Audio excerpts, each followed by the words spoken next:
나 바울은 예수 그리스도의 종으로 이방인인 여러분을 위해 감옥에 갇혀 있습니다. 여러분도 분명히 알고 있듯이 하나님께서는 여러분에게 은혜를 나타내시려고 내게 이 일을 맡기셨습니다.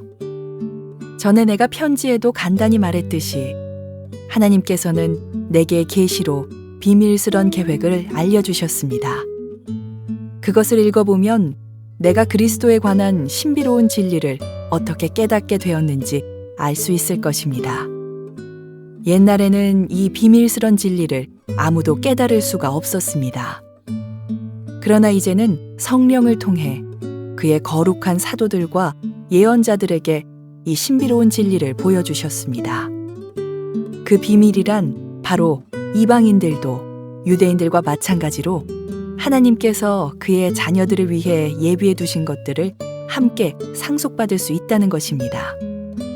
이방인들도 유대인과 함께 한 몸을 이루는 지체가 되었기 때문에 예수 그리스도 안에서 하나님께서 약속하신 것을 함께 누리게 되었습니다.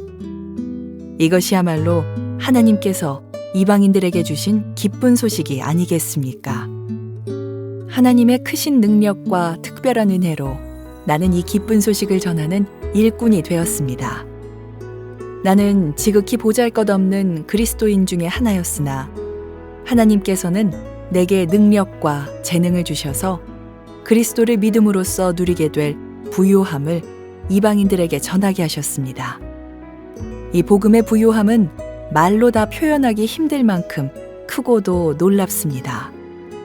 이뿐 아니라 하나님께서는 나에게 만물을 창조하신 한 분, 곧 하나님 안에 숨겨진 진리에 관한 계획을 모든 사람에게 전할 임무도 맡기셨습니다. 하나님께서 이렇게 하시는 목적은 교회를 통해서 하늘의 통치자들과 권세자들에게 하나님의 무한한 지혜를 알게 하려 하시는 것입니다. 그리고 이 모든 것은 우리 주 예수 그리스도를 통해 태초부터 이루려고 계획하신 일이기도 합니다. 우리는 그리스도를 믿고 의지함으로 두려움 없이 자유롭게 하나님 앞에 나아갑니다. 내가 지금 받고 있는 고난으로 인해 실망하거나 낙담하지 마십시오. 이 고난이 오히려 여러분에게 영광이 되는 것입니다. 우리 가슴에 손을 얹고 믿음을 고백하고 말씀을 듣겠습니다. 제가 먼저 고백하겠습니다. 하나님은 나를 사랑하십니다.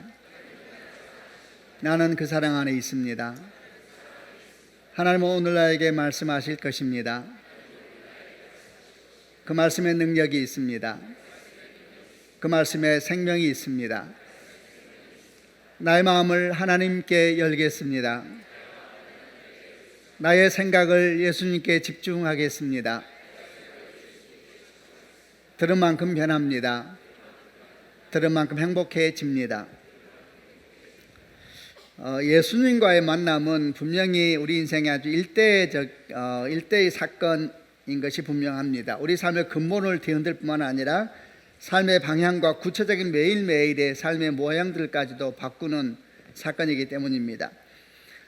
에베소서 2장에서 사도 바울은 이렇게 하나님을 만난 성도의 삶에 대한 설명을 앞부분에 했었습니다. 뭐라고 설명했었는지 한번 잠깐 기억을 해보겠습니다.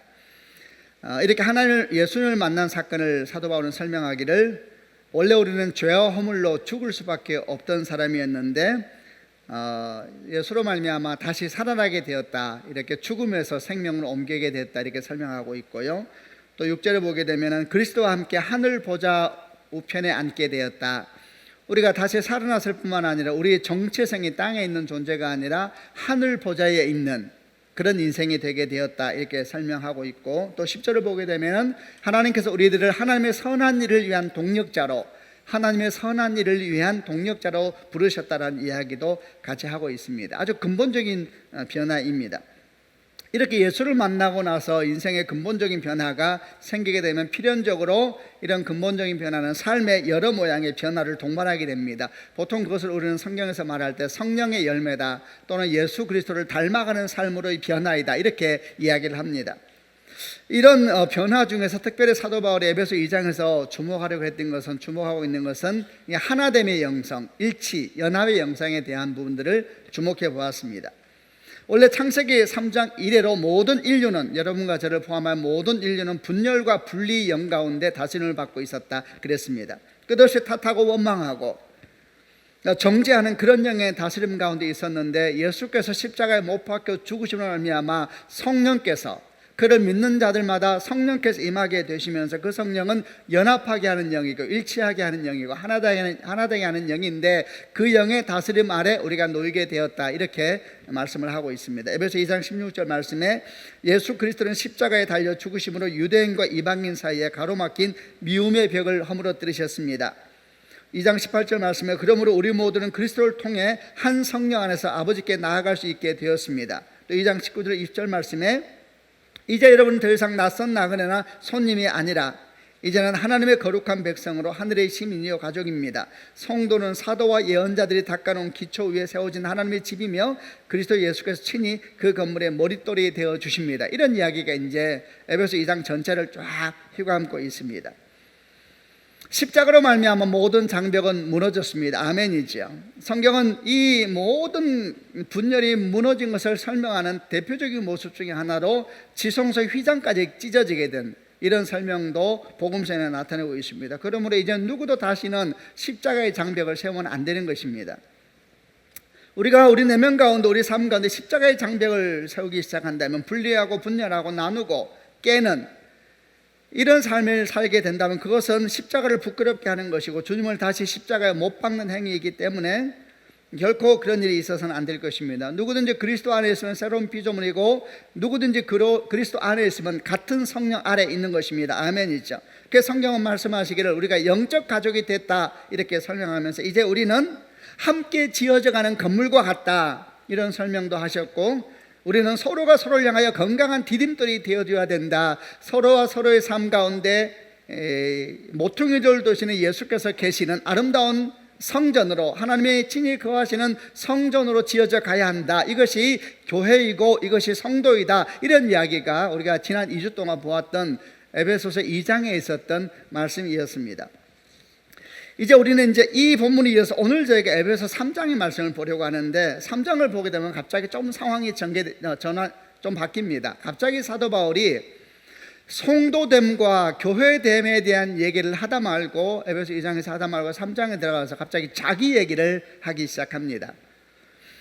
자기가 지금 갇혀있는 감옥이라는 현실에 대한 얘기를 하고 있고, 더 나아가서 자기가 어떻게 해서 이 자리까지 오게 되었는지에 대한 이야기도 같이 하면서 오늘 우리가 묵상하려고 하는 에베소서 3장 1절부터 13절 말씀을 단락을 이루고 있습니다. 그래서 우리가 에베소 3장 오늘 본문을 묵상하기 전에 이런 질문으로부터 시작해 보려고 합니다. 왜 갑자기 사도 바울은 성도와 교회에 대해서, 성도됨과 교회됨에 대해서 말씀을 하다 말고 갑자기 자기 자신에 대한 이야기를 하기 시작하는 것일까? 왜냐하면 사도 바울 자신이 그 성도 중에 한 명이요, 사도 바울 자신이 그 교회를 이루는 지체 중에 하나이기 때문입니다. 여러분, 우리가 직분은 다 다를지라도 우리 모두는 성도인 것이고, 또 우리가 다 직분은 다를지라도 우리 모두가 주의 몸된 교회를 이루는 지체인 것입니다. 아멘이죠. 사도 바울도 똑같은 것입니다. 그래서 어쩌면 자기 삶을 나누면서 자기 삶 가운데 있었던 하나님의 은혜의 어떠하심을 나눔으로 말미암아 성도 된다는 것이 얼마나 복된 것이고, 또 교회됨을 이룬다는 것이 얼마나 복된 것인가에 대해서 나눌 수 있다는 것은 대단히 강력한 증거가 될 겁니다. 보통 이것을 우리가 삶에 의한 복음 전도다, 이렇게 설명하지 않습니까? 여러분, 우선 축복합니다. 이런 축복이 저에게도 여러분 가운데도 있기를 바랍니다. 어떤 축복입니까? 만약에 누군가 우리에게 예수님을 믿는다는 것이 무엇을 의미합니까? 라고 질문한다든지, 또는 예수를 믿으면 교회를 다녀야 된다는데 교회를 가야 된다는 것은 무엇을 의미하는 겁니까? 라고 질문을 했을 때에 우리가 우리 자신의 삶을 그 증거로 세울 수가 있다면, 우리의 삶과 우리 존재의 어떠함에 대해서 성도됨과 교회됨의 증거로 우리를 내세울 수 있다면 여러분, 얼마나 그것이 감사한 일이겠습니까? 그런 축복이 있기를 바라는 것입니다. 우리는 다 모두가 문제가 있고 약합니다. 우리는 다 숙제가 많습니다. 그럼에도 불구하고 우리 인생의 소망이 복음의 증거가 되는 인생이 되고 싶다, 예수의 증거가 되는 인생이 되고 싶다. 이게 영광이지요. 사람들이 우리를 보는 순간 복음이란 저런 것이구나, 예수를 믿는다는 것은 저런 것이구나, 예수 믿으면 저런 인생이 되는 것이구나, 그런 인생이 되고 싶은 꿈, 그런 꿈이 우리 모두에게 마땅히 있어야 되는 것입니다. 아까 말씀드린 것처럼 다 약하고 문제가 있지만 그럼에도 불구하고 하나님께서 성경 가운데 그런 꿈에 대해서 말씀을 하셨기 때문입니다. 그것이 사실은 빛이 되는 신앙의 모습이요, 소금이 되는 신앙의 모습이 아니겠습니까? 여러분, 다시 축복합니다. 우리 자녀들에게 우리가 그런 부모가 되는 축복이 있기를 바랍니다. 우리 이웃들에게 우리가 그런 이웃 되는 축복이 있기를 바랍니다. 우리 자녀들이, 여러분 상상해 보십시오. 여러분 자녀들이 여러분을 보고 하나님을 느낄 수 있다면 그거보다 더 큰 복이 어디 있겠습니까? 여러분의 언어를 보고, 여러분의 삶을 보고, 여러분의 재정 씀씀이를 보고, 여러분의 눈물을 보고, 여러분의 기도의 뒷모습을 보면서 이렇게 하나님을 믿는 것이구나, 이렇게 다음 세대 여러분 자녀에게 전할 수 있다면 이것은 엄청난 복인 것이기 때문에 이런 축복이 우리 모든 가정 가운데 있기를 다시 한번 주님의 이름으로 소망하는 것입니다. 아멘이죠. 그래서 사도 바울은 이제 교회됨과 성도됨에 대해서 말하면서 3장 1절부터 들어가서 자기 삶에 대한 얘기를 시작함으로 말미암아 그를 통하여서 다시 한번 교회됨과 성도됨에 대해서 말씀을 나누게 되는 겁니다. 그가 두 가지를 얘기합니다. 첫 번째는 뭘 얘기하냐면 현재 자신이 갇혀있는 삶을 해석해 줍니다. 이것이 무엇을 의미하는지, 이로 말미암아 그 설명을 통하여서 성도가 된다는 것은 무엇인지, 또 교회를 이룬다는 것은 무엇인지 설명해 주고, 두 번째는 자신이 깨달은 비밀에 대한 이야기를 합니다. 자기가 깨달은 비밀과 그 비밀로부터 흘러나온 사명에 대한 설명을 하기 시작합니다. 이런 비밀과 사명을 이야기함으로 말미암아 성도 된다는 것이 얼마나 놀라운 것인지, 또 교회에 지체된다는 것이 얼마나 놀라운 것인지를 설명하고 있습니다. 소망하기는 우리가 함께 이 두 가지 말씀을 나누면서 우리 또한 성도요, 주의 몸된 교회를 이루고 있는 지체이기 때문에 우리 자신도 돌아보고 나의 나됨은 어떠한가, 성도로서의 나의 삶과 교회 지체로서의 나의 삶은 어떠한가 돌아볼 수 있는 좋은 기회가 되기를 바랍니다. 먼저 첫 번째 주제로 들어가 보겠습니다. 자기 자신이 현재 삶을 설명함으로 말미암아 성도됨과 교회됨에 대해서 말하고 있는 내용입니다. 1절과 2절 그리고 제일 뒤에 가서 13절 말씀, 세 계절인데 오늘 전체 단락의 앞부분과 끝부분에 있는 말씀입니다. 제가 먼저 1절을 읽어보겠습니다. 나 바울은 예수 그리스도의 종으로 이방인은 여러분을 위해 감옥에 갇혀 있습니다. 2절 여러분도 분명히 알고 있듯이 하나님께서는 여러분에게 은혜를 나타내시려고 내게 이 일을 맡기셨습니다. 13절 읽겠습니다. 내가 지금 받고 있는 고난으로 인해 실망하거나 낙담하지 마십시오. 이 고난이 오히려 여러분에게 영광이 되는 것입니다. 1절부터 13절이 전체 단락을 이루고 있는데 1, 2절 시작하는 부분과 제일 끝에 13절이 거의 같은 내용으로 연결되고 있습니다. 자신의 감옥에 갇혀있는 상황에 대한 설명을 하면서 이것을 말하면 낙심하지도 말고 절망하지도 마십시오. 이것이 나에게도 그래하고 여러분에게도 영광이 되는 것입니다. 이렇게 이제 말하고 있는 내용입니다. 지금 사도 바울은 로마의 감옥에 갇혀있는 상태입니다. 누가 그를 감옥에 들어가게 했습니까? 역사적인 사실로만 보게 된다면 사도행전 21장 이후에 이런 얘기가 쭉 기록이 되어 있습니다. 역사적인 사실로만 보게 된다면 사도 바울이 3차 선교여행을 떠나고 난 뒤에 예루살렘에서 유대인들에 의해서 체포되게 됩니다. 물론 유대인들이 큰 오해로 말미암아 생긴 일이었지만은 사도 바울이 죽을 수 있는 위험한 지경 가운데 처하게 됐습니다. 그게 사도행전 21장에 나옵니다. 얼마나 그때 소동이 컸었는지 로마에 있는 천부장이 나와서 군인들을 데리고 나와서 무슨 폭동이 일어나는지 생각해서 끼어들게 되었고, 그로 말미암아 다행히 사도 바울이 죽지 아니하고 천부장에게 넘겨지게 됐습니다. 이러면서 이제 사도 바울이 재판 과정을 들어가기 시작합니다. 유대의 총독이었던 벨릭스 총독, 그 뒤에 후임으로 오게 된 베스도 총독, 그리고 아그리파 왕 앞에서 재판을 하면서 변론을 하게 되었고, 그런 재판 과정에서 사도 바울이 로마 황제에게 상소를 하게 됩니다. 로마 시민권을 가졌기 때문에 로마 시민권을 가진 사람은 황제에게 재판을 요청할 수가 있는 권리가 있었는데, 황제에게 상소를 하게 됨으로 말미암아 황제에게 재판을 받기 위해서 몇 개월 동안 죽을 고비를 넘겨서 로마까지 오게 되었고, 그리고 로마에 와서 황제의 재판을 기다리면서 어떤 상황에 있게 되었냐면 사도행전 28장 거의 마지막 하게 되면 2년 동안 셋집에 집을 얻어서 일종의 가택연금 상태에 빠지게 됩니다. 우리가 그 기간을 로마의 감옥이라고 표현을 합니다. 가택연금 상태에 빠져 있으면서 그때 사실은 사람들을 만날 수가 있었죠. 편지도 쓸 수 있었죠. 그때 쓴 편지를 우리가 옥중서신이라 그러는데, 그게 에베소서, 빌립보서, 골로새서, 빌레몬서, 이 네 개를 옥중서신이라 그러는데, 그때 2년 정도 집에 가택연금과 같은 상황 속에 있을 때에 쓰여진 책이 에베소서입니다. 그 중에 하나가. 당시에 그를 재판을 해야 될 황제는 누구였냐면 네로 황제였습니다. 근데 이런 역사적인 사실로만 본다 그러면 지금 사도 바울이 감옥에 갇히게 한 것은 누가 한 것입니까? 어떤 사람은 로마 황제가 가진 것이다, 로마 황제의 재판을 기다리고 있으니까 이렇게 말하기도 할 것이고, 또 어떤 사람은 아니다, 유대인들이 그를 가둔 것이다, 원래 그 동기를 부여한 게 유대인들이었으니까 이렇게 말할 수도 있을 겁니다. 그러나 정작 당사자인 사도 바울은 전혀 그렇게 생각하지 않고 있습니다. 그가 지금 곤욕 가운데, 위기 가운데, 어려움 가운데 빠져 있는 것은 로마 황제 때문도 아니고, 그리고 유대인 때문도 아니고, 그는 스스로 자기 위기를 어떻게 평가하고 있냐면 이렇게 말하고 있습니다. 나 바울은 예수 그리스도의 종입니다. 이방인은 여러분을 위해 감옥에 갇혀 있습니다. 여러분도 분명히 알고 있듯이 하나님께서는 여러분에게 은혜를 나타내시려고 내게 이 일을 맡기셨습니다. 이 감옥에 있는 것 자체가 하나님의 특별한 계획이다, 이렇게 설명하고 있는 겁니다. 내가 지금 받고 있는 고난으로 인해 실망하거나 낙담하지 마십시오. 이 고난이 오히려 여러분에게 영광이 되는 것입니다. 굉장히 놀라운 설명을 하고 있습니다. 사도 바울의 자기 자신을 향한 현실인식은 뭐냐면, 자기는 갇혀있는 사람이죠. 근데 스스로 누가 나를 가둔 게 아니라는 것입니다. 스스로 내가 갇혀있는 자의 자리에 서게 되었다, 이렇게 말하고, 더 나아가서 이런 상황은 갇힌 자체로 끝나는 것이 아니요 내게도 영광이요 니들에게도 영광이 될 것이다, 이렇게 상황을 파악하고 있는 것입니다. 오히려 이게 복이라고 말하는 거예요. 여러분, 복이 아니지 않습니까? 지금 얼마나 전해야 될 복음이 많고 얼마나 할 일이 많습니까? 그런데 가택연금 상태에 2년이나 놓여 있다는 것은 대단히 어려운 시간이고, 특별히 사도 바울처럼 열정이 가득 차 있고 사명이 가득 차 있는 사람에게 그 시간은 결코 쉬운 일이 아닐 겁니다. 그러나 사도 바울은 그 상황을 아주 성경적으로 분명하게 해석을 합니다. 하나님의 은총의 시간이 지금 자기에게 주어져 있는 것을 알리고 있는 것이죠. 내게도 은총이요 당신들에게도 은총입니다, 이렇게 말하고 있는 겁니다. 여러분, 다시 한번 좀 이 부분을 묵상해 보겠습니다.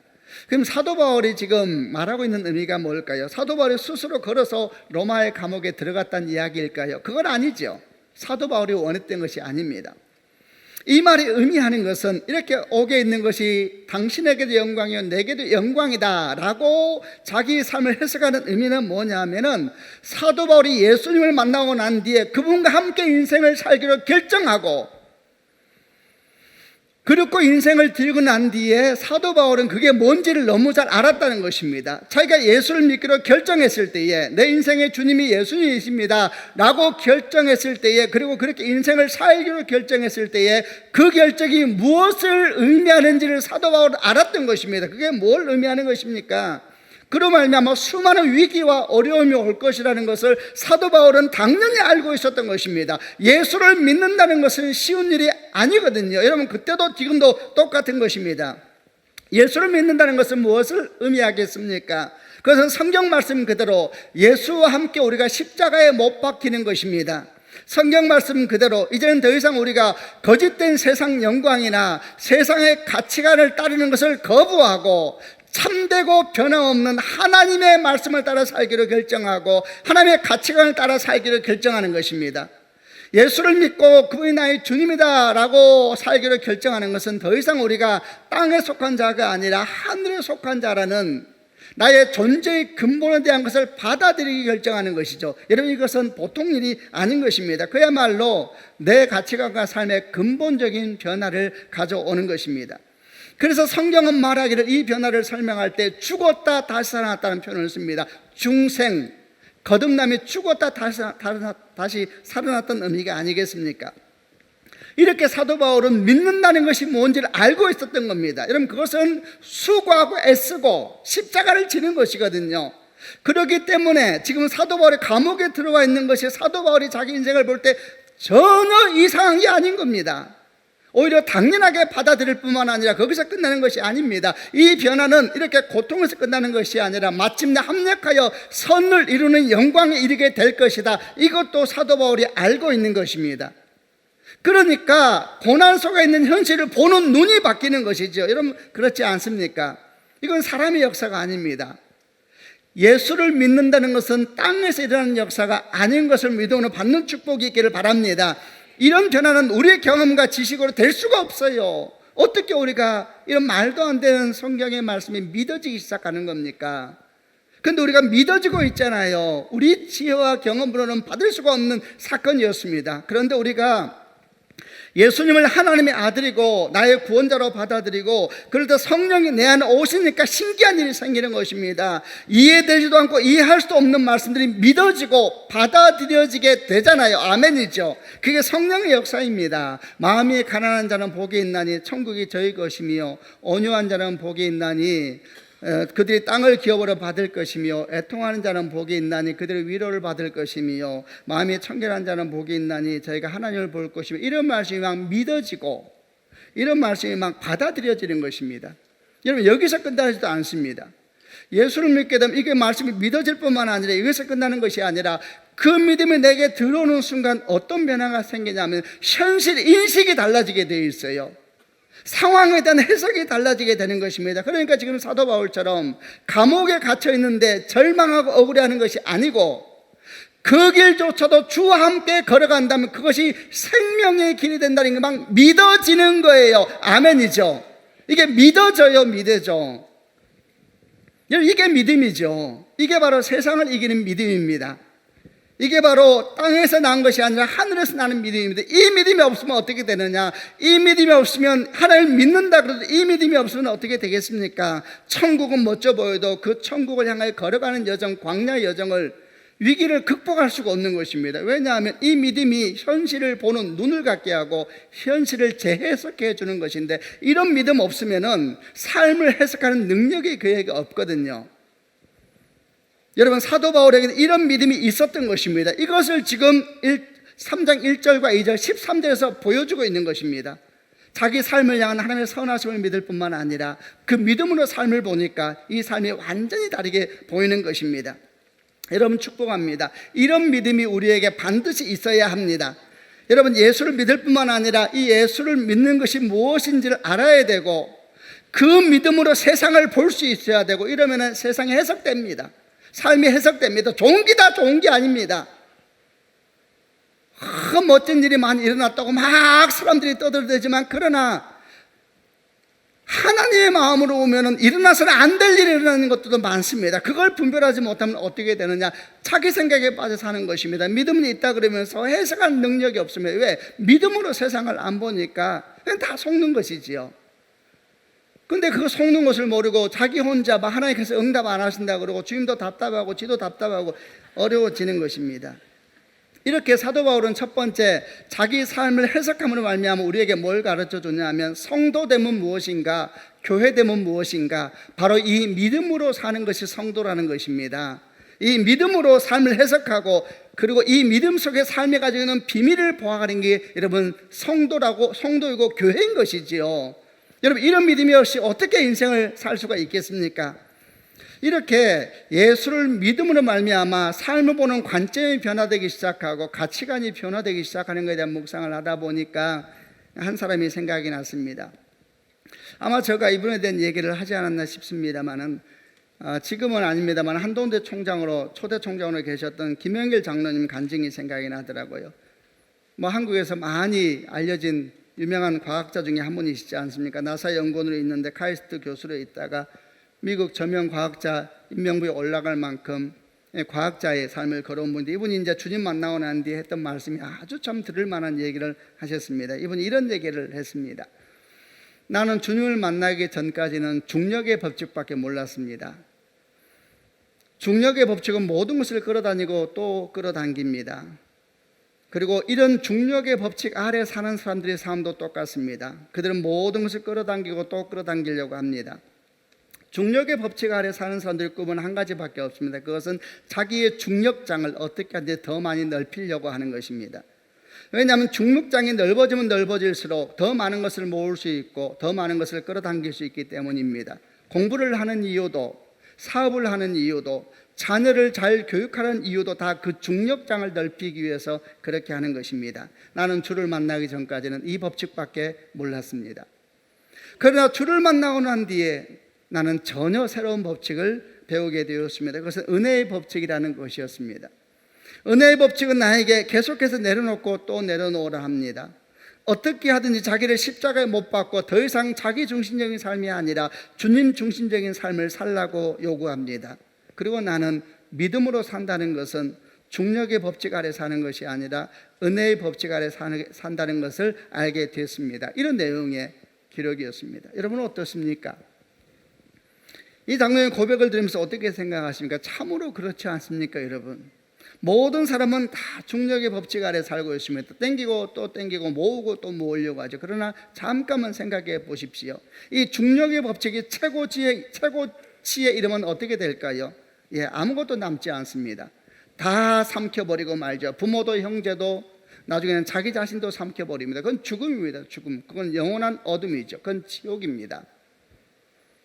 주님 우리를 은혜의 법칙 아래 부르시면서 은혜의 법칙 한가운데는 누가 계시는가? 예수님이 계시죠. 십자가에 못 박힌 예수 그리스도. 그래서 은혜의 법칙으로 살아간다는 것은 날마다 끌어다니는 상황 속에서 누리고는 안정감을 포기하고 내려놓고 또 내려놓음으로 말미암아 생기는 불안 속에서도 하나님의 십자가를 바라보면서 걸어가는 것이 믿음의 삶이 아니겠습니까? 그리고 우리는 알고 있습니다. 거기에 하나님의 신비가 있습니다. 오늘 사도 바울을 보십시오.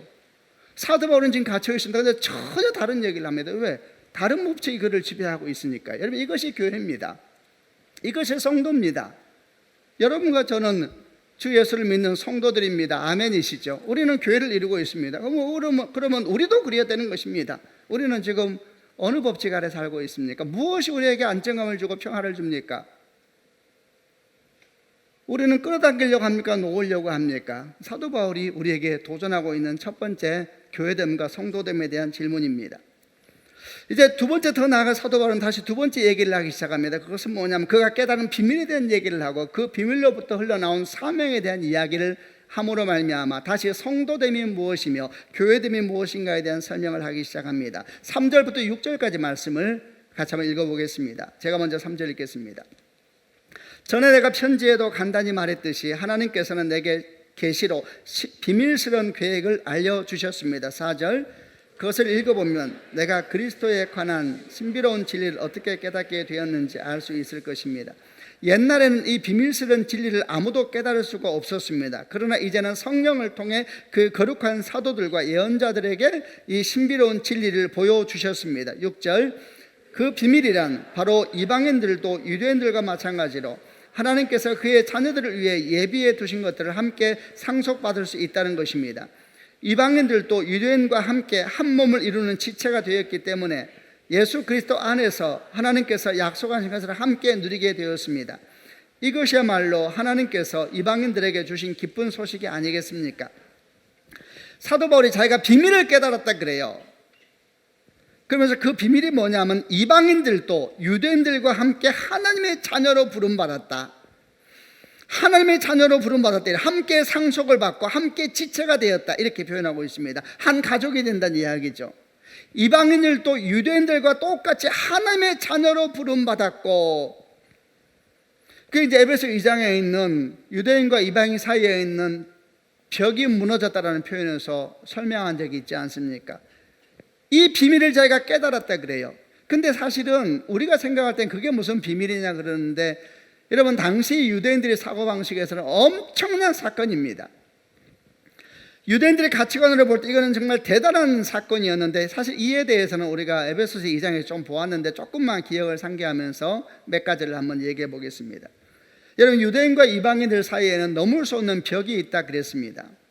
유대인들은 이방인들을 엄청나게 경멸했고 하나님께서 이방인을 창조하신 것은 지옥 불의 연료로 쓰시기 위하여서 창조했다. 실제로 그렇게 생각하고 개처럼 취급했습니다. 비유가 아니라 실제로 그랬습니다. 이런 유대인들의 사고방식을 잘 보여주는 게 성전의 벽이었지 않습니까? 성전의 뜰은 이방인의 뜰과 이스라엘 뜰로 딱 나눠져 있었고 그 사이에는 1.5m의 높이의 벽이 있었고 사이사이 기둥이 있어서 그 사이의 기둥에는 헬라어와 라틴어로 글이 서 있다 그랬습니다. 이방인은 들어오면 죽는다. 이게 이제 곳곳에 세워져 있었습니다. 이 벽 바깥을 이방인의 뜰 바깥뜰이라 그러고 이 안에 이제 성전이 있는 것입니다. 이 벽을 들어가면 5개 계단을 올라가게 되면 높이도 달라요. 그럼 그 위에 이제 여인들의 뜰, 이스라엘의 뜰, 제사장의 뜰 같은 높이에 쭉 있는 성전이 건축되어 있습니다. 이 벽이 유대인들의 세계관입니다. 이 벽이 유대인들의 가치관입니다. 이 벽은 절대적인 선인 것입니다.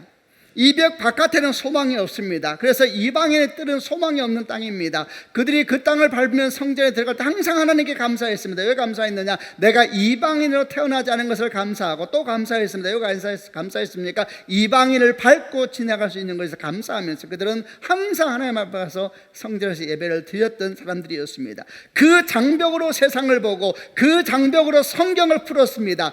그 장벽으로, 그 가치관입니다. 그들의 가치관이에요. 그런데 사도 바울이 예수님을 만나고 나서 눈이 열린 거예요.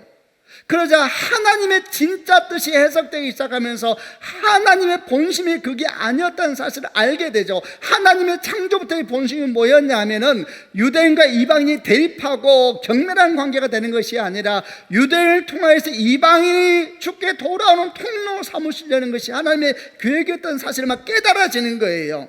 이건 엄청난 사건입니다. 유대인이 존재한 이유는 이방인을 위한 통로로 존재하고 있었던 거예요. 그들이 하나님께 먼저 부름받은 이유는 특권을 가진 특권층을 형성하려는 것이 아니라 다음에 올 사람을 위하여 통로는 밟히는 거거든요. 그들이 이방인을 밟고 지나가는데 사실은 이방인들이 그들을 밟고 하나님 앞에 올 수 있도록 통로로 만들어놨다는 사실을 사도 바울이 알게 된 겁니다. 하나님의 진짜 계획이 보이는 거예요. 그러니까 어떻게 되겠습니까? 성경이 완전히 새로워지는 것이죠. 성경이 완전히 새롭게 보이는 것입니다. 창세기 1장부터 계시록 22장까지가 새롭게 완전히 풀어지는 것입니다. 여러분, 사도 바울이 구약 성경에 모르는 것이 어디 있겠습니까? 언어적으로 또 문화적으로 히브리인 중에 히브리인이요 바리새인 중에 바리새인이요 최고의 학벌을 가진 사도 바울이 구약 성경을 모르는 게 어디 있겠어요? 그러나 성령이 딱 오니까 완전히 다르게 보이는 것입니다. 완전히 다르게 보이는 거예요. 다 풀어지는 거예요. 다 풀어져. 창조부터 죄와 이스라엘과 유대인과 아브라함과 그리고 예수 그리스도 오심까지 그리고 재림까지 다 뚫어지는 거예요. 왜 하나님께서 아브라함을 갈대아 우르에서 부르셨는지, 왜 아브라함을 이름을 열국의 아비라는 뜻으로 아브라함으로 바꾸셨는지, 왜 아들을 모리아 산에서 제물로 바치라 하셨는지, 그 모리아에 달려있었던 그 양은 뭔지 다 뚫리는 거예요. 이삭과 야곱과 요셉, 더 나아가서 모세와 여호수아와 다윗, 마침내 예수 그리스도 이르기까지 막 다 뚫어지는 거예요. 이게 사도 바울이 말하기를 하나님의 비밀을 보았다 그래요. 하나님의 영이 다 열리는 것이죠. 여러분, 성경이 열리고 계획이 느껴지고 막 하나님의 꿈이 느껴지고, 여러분 우선 축복합니다. 이런 축복이 우리 가운데 있기를 주 예수 이름으로 축원합니다. 여러분, 이게 열려야 됩니다. 이게 옛날 어른들은 영안이 열린다 그러는데 이 좀 말이 좀 애매해. 뭐 영안 하여튼 옛날 분들은 영안이 열린다 그랬는데 이게 사실은 예수 믿는 사람에게 다 열려야 되는 안목이죠. 여러분, 이런 일들이 사도 바울이 그러니까 비밀을 깨달았다 그래요. 확 열리는 거예요. 그러니까 모든 것이 다르게 보이는 것입니다. 그럼 이런 질문을 해볼 수가 있죠. 언제 이런 모든 것이 열리게 됐을까? 그 시작은 다메섹 도상에서 빛 가운데 예수를 만나게 되면서 시작이 되었죠. 그러면 그게 끝이 아닙니다. 그게 끝이 아니라 갈라디아서 1장 17절 18절을 보게 되면 사도 바울이 이 다메섹 올라가는 길에 눈이 보이지 않게 했다가 나중에 눈을 뜨고 난 다음에 그가 바로 예루살렘을 안 가고 어디로 가냐? 아라비아 광야로 들어갑니다. 아라비아에 3년을 들어가 있어요. 그리고 난 다음에 예루살렘에 올라가서 사도들을 만나고 본격적인 사역을 시작했다라고 갈라디아 교회에 보내는 글에 적혀 있습니다. 그래서 많은 성경학자들은 사도 바울이 아라비아에 가서 도대체 뭘 했는가 이런 고민을 많이 해요. 성경 기록이 잘 안 돼 있어요. 그러나 누구라도 예상할 수 있죠. 그에게 성령이 임하였습니다. 아라비아에 가서 뭐 했을까요? 성경을 다시 받겠죠. 기도했겠죠. 하나님 앞에 성령이 임하시고 보니까 완전히 바뀌는 거예요. 성령이 오셔야 돼요. 성령이 오셔야지. 성령이 오셔서 그의 내면을 뒤집으시니까 완전히 다르게 보이니까 똑같은 말씀이 아니에요. 이전에는 육신으로 보았다, 이제는 영으로 보는 거예요. 이제는 눈으로 보았다, 이제는 마음으로 보는 것입니다. 이전에는 사도 바울이 말씀을 풀었어요. 이후에는 말씀이 사도 바울을 풀어주는 거예요, 인생을. 여러분, 이런 역사가 있어야 되는 것입니다. 아멘이죠. 우리에게도 이런 아라비아의 3년 같은 시간이 있어야 됩니다. 많은 사람들은 다메섹 얘기만 해요. 다메섹은 구원사건입니다. 구원사건. 여러분, 예수님을 믿게 되었으면 여러분에게 다메섹의 역사는 일어난 것입니다. 아멘이죠. 그러나 거기서 끝나면 안 됩니다. 그러면 믿음이 구원밖에 안 돼요. 우리는 뭐가 필요하냐면 아라비아 3년의 시간이 필요한 것입니다. 그 시간이 뭐냐면 주 앞에서 무릎을 꿇고 기도하고 주의 말씀을 읽으면서 주의 어떠하심을 깨달아가면서 하나님이 영안이 열려야 돼요. 확 뚫어지는 거예요. 하나님 말씀이 다 설명이 되는 것입니다. 여러분, 이런 축복이 반드시 있어야 되는 것입니다. 이 얘기를 사도 바울이 먼저 합니다. 내가 비밀을 깨달았습니다. 그럼 비밀이 깨달아지면 어떻게 할까요? 비밀이 깨달아지면 어떤 일이 생기기 시작합니다. 그게 뭐냐 하면은 7절로 9절에 나와 있습니다. 그가 비밀을 깨달았어요. 그래서 이렇게 반응하기 시작합니다. 제가 7절을 먼저 읽겠습니다. 하나님의 크신 능력과 특별한 은혜로 나는 이 기쁜 소식을 전한 일꾼이 되었습니다. 8절, 나는 지극히 보잘것 없는 그리스도인 중에 하나였으나 하나님께서는 내게 능력과 재능을 주셔서 그리스도를 믿음으로써 누리게 될 부요함을 이방인들에게 전하게 하셨습니다. 이 복음의 부요함은 말로 다 표현하기 힘들 만큼 크고도 놀랐습니다. 9절로 읽겠습니다. 이뿐 아니라 하나님께서는 나에게 만물을 창조하신 한 분, 곧 하나님 앞에 숨겨진 진리에 관한 계획을 모든 사람에게 전할 임무도 맡기셨습니다. 하나님의 비밀이 딱 열리니까 이 사람이 뭐라고 하냐면 하나님의 특별한 크신 능력과 특별한 은혜로 이랬습니다. 이게 뭐겠습니까? 하나님의 눈이 열리는 것이죠. 하나님의 눈물이 막 보이고, 모세 같은 경우는 시내산에서 그런 일을 만나거든요. 불타는 떨기나무 가운데 주의 음성을 듣고 인생이 다 해석되기 시작하죠. 그전에 인생은 너무나 실패한 인생이었고 왕자였지만은 아무도 이름을 모르는 광야의 목동으로 살고 있었는데 딱 불타는 떨기나무 만나니까 인생이 다 풀어지는 거예요. 그게 크신 능력과 특별한 은혜죠. 그러니까 반응하는 거예요. 하나님, 나는 어떻게 해야 됩니까? 엄청난 깨달음이 임했다 그래서 그 깨달음이 뭐라 그랬습니까? 아, 유대인들도 이방인들도 다 하나님이 필요하구나. 유대인의 하나님만이 아니었구나. 이방인의 하나님이기도 하셨구나. 근데 현실은 어떻습니까? 유대인들은 여전히 자기만의 세계에 빠져서 이방인들을 멸시하고 있고, 이방인들도 하나님은 유대인들의 신이라 그러면서 관심도 없고, 지금 하나님은 십자가 못 박혀 죽으시면서 유대인도 구원하기 원하고 이방인도 구원하기 원하는데 둘 다 서로 멸시하고 관심도 없고, 이런 상황 가운데 보면서 사도 바울의 마음이 어떻겠습니까? 무너지는 것이죠. 그러니까 이사야 6장에 있는 말씀이 그에게 이루어지게 되는 것입니다. 6장 8절에 이사야 6장 8절에 이런 말씀이 나오잖아요. 내가 또 주의 목소리를 들으니 주께서 이르시되 내가 누구를 보내면 또 누가 나를 위하여 갈고 하시니 그때 내가 이르되 내가 여기 있나이다 나를 보내소서. 이런 일이 생기는 것입니다. 사도 바울이 하나님의 비밀을 깨달으니까, 하나님의 마음을 알게 되고 하나님의 눈물을 알게 되니까 그냥 있을 수가 없어요. 성도를 그냥 있을 수가 없어요. 교회도 그냥 있을 수가 없어요. 주 앞에 반응하게 되고, 주여 나는 어떻게 해야 됩니까? 이렇게 되는 것입니다. 그래서 주의 음성이 들리죠. 내가 누구를 보내면 누가 날 위하여 갈고, 누가 가야 합니까? 하나님 비밀을 아는 사람이 가야죠. 하나님 비밀을 아는 사람이, 그게 성도고 그게 교회라는 것입니다. 이게 사도 바울의 마음이죠. 그러니까 그가 비밀을 깨달으니까 사명이 거기서부터 흘러오는 것입니다. 많은 사람이 이렇게 질문합니다. 하나님 믿는다 그래, 근데 어떻게 살아야 될지 모르겠대. 이게 무슨 말이겠습니까? 어떻게 살아야 될지 모르겠다는 이야기는 다른 말로 말하면은 구원은 받았는데 아직 하나님의 마음을 모르고 있다는 얘기하고 똑같은 얘기 아닐까요? 구원은 받았는데 어떻게 살아야 될지 꿈을 아직 발견 못했대요. 그러면 이런 말과 똑같은 것입니다. 그는 아직 하나님의 마음을 못 본 겁니다. 하나님의 눈물을 못 본 겁니다. 비밀을 깨닫지 못한 것입니다. 구원은 받았어도 하나님의 비밀을 깨달아지면 있을 수가 없는 것입니다. 그러니까 비밀에 대한 얘기와 사명에 대한 얘기는 같이 연결되고 있는 것이죠. 그러니까 사도 바울이 말하는 거예요. 제가 비밀을 깨달았습니다. 그리고 나는 부름 받았습니다. 이렇게 딱 연결돼서 나오는 것입니다. 이런 사도 바울에 대한 마음을 생각하다가 혼자 이런저런 묵상하다가 아주 오래전에 있었던 책을 하나 찾기 시작했습니다. 아주 이 책을 찾았는데 안 보이더라고. 누가 가져갔는지. 그 왕의 초대라는 책인데, 그래서 제가 우리 간사님 앞에 빨리 이 책 좀 구해주라. 그래서 퀵으로 받아가지고 그 책을 다시 쫙 보았습니다. 지금은 하늘나라에 계신 김사무엘 선교사님이라는 분에 대한 책입니다. 개인적으로 제가 너무 존경했던 분이고, 그리고 개인적인 조언도 많이 해주셨던 분이셨기 때문에 이분이 순교하신 분인데, 이제 이분에 대한 책을 쭉 읽으면서 이 아주 똑같은 얘기는 다 반복되고 있거든요. 오늘날도. 이제 이분 얘기를 좀 해보겠습니다. 이분이 외대 영문과를 졸업하고 30대 초에 미국으로 건너가면서 큰 꿈을 꿉니다.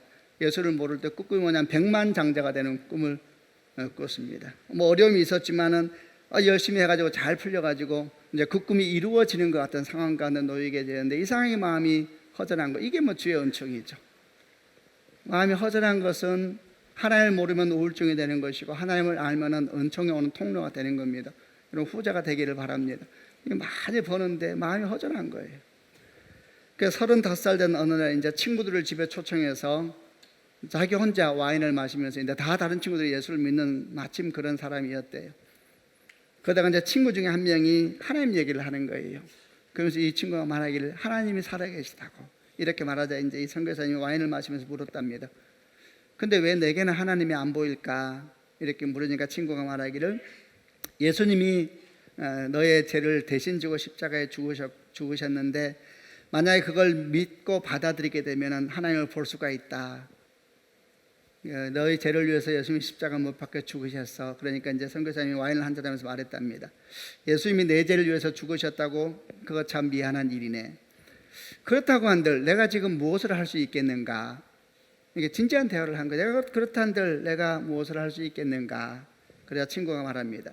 만약에 자네가 그 사실을 받아들이기만 한다면 예수님께서 십자가에 살리신 피로 자네의 죄는 깨끗하게 될 것이고 하나님의 사랑을 눈으로 볼 수 있게 될 걸세. 이렇게 멋진 친구죠. 경험이 있으니까. 이게 경험이 있어서 하는, 볼 수 있게 될 것이고. 그러니까 선교사님 말합니다. 그게 진짜인가? 그 사실을 받아들이기만 하면 된단 말인가? 그러면 그 사실을 받아들이는데 얼마나 돈이 드는가? 이제 사업가니까 이게 얼마나 돈이 드는가? 그러니까 친구가 말합니다. 얼마나 드냐고? 이 사람아, 공짜일세. 공짜라고? 그러면 어려울 것도 없네. 그럼 내가 오늘 그분을 받아들이지. 이제 친구의 말을 따라 기도를 시작합니다. 하나님, 저는 죄인입니다. 이제 저 대신 십자가에 돌아가신 예수님을 저희 구주로 믿고 받아들입니다. 와인 마시면서. 근데 놀랍게 성령께서 오십니다. 하나님이 이런 분이세요. 왜 그분은 와인 먹으면서 오는데도 나는 금식하면서 기도도 안 오시더만. 걱정하지 마세요. 갑자기 성령이 그분에게 임하시고, 그리고 이 사람이 막 주저앉아 울기 시작합니다. 막 너무 잘 알죠. 우리가 잘못했어요, 잘못했어요. 뭘 잘못했냐 물어보면 안 돼요. 그냥 잘못한 거예요. 이렇게 슬픈 거예요. 잘못했어요, 잘못했어요. 막 울기 시작합니다. 한참 울고 나니까 이제 어색해지니까 친구를 다 보내놓고 이제 잠자리에 들었는데, 다음날 아침 눈을 뜨니까 꿈 같으래. 지난날에 무슨 꿈 같은 일이 생겼구나. 그런데 이상하게 그때부터 술과 담배에 손이 안 가더래요. 내가 술, 담배를 끊어야 되겠다. 그냥 그렇게 생각했대. 그리고 성경을 펴서 읽기 시작했대요.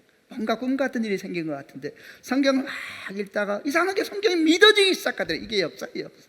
믿어지는 역사가 있어요. 다 믿어지기 시작해요. 그러다가 마태복음 쭉 읽는데 마태복음 27장에 이르렀는데 예수님이 십자가에 못 박히는 장면을 읽게 됐대요. 선교사님이 이제 그걸 다 보니까 그 전에 얼마나 많은 기적이 있어요. 막 기적을 다 보니까 예수님 능력이 대단하구나 이렇게 읽고 있는데, 십자가 못 박혀서 주님께서 엘리엘리 라마 사박다니, 나의 하나님 나의 하나님 어찌하여 나를 버리시나이까 이렇게 말할 때 선교사님이 생각했대요. 야, 이제 주님이 쫙 나타나시겠구나. 예수님이 십자가에서 다 걸어 내려오시겠구나. 기적의 주님이시니까. 그런데 아무 일도 안 일어나고 예수님이 너무 무력하게 죽으시더래요. 그래서 성경을 덮었대요. 무슨 이런 일이 있는가? 무슨 하나님 이렇게 힘이 없으신가? 소중한 아들이 십자가에서 죽어가는데 구해줄 능력도 없는 이런 신을 내가 어떻게 믿을 수 있는가? 신이 이렇게 약하면 믿을 수가 없지. 성경 이야기는 어쩌면 만들어진 이야기인지 몰라. 그리고 이제 성경을 딱 덮었는데 이상하게 이런저런 생각을 그냥 혼자 들더래요. 근데 갑자기 어떤 일이 생기냐면 눈앞에서 조금 전에 성경에서 읽었던 예수님이 십자가 처형 장면이 화면처럼 펼쳐지기 시작하더래요. 깜짝 놀라서 눈을 감았대요. 근데 장면이 사라지지가 않는 거예요. 예수님이 선교사님이 눈앞에서 예수님이 십자가에 달려서 엘리 엘리 라마 사막다니 짐승처럼 부르짖으면서 괴로워하고 있는데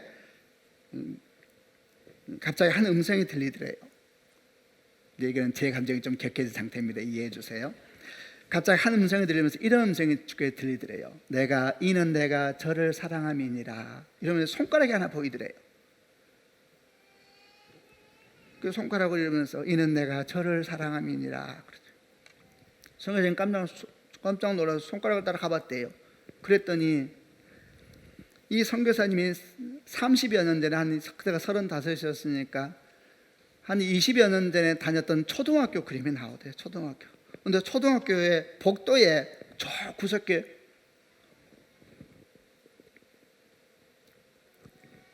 이렇게 내용을 말하고 혼자 오는 사람 좀 당황스러운 사람이 없어요.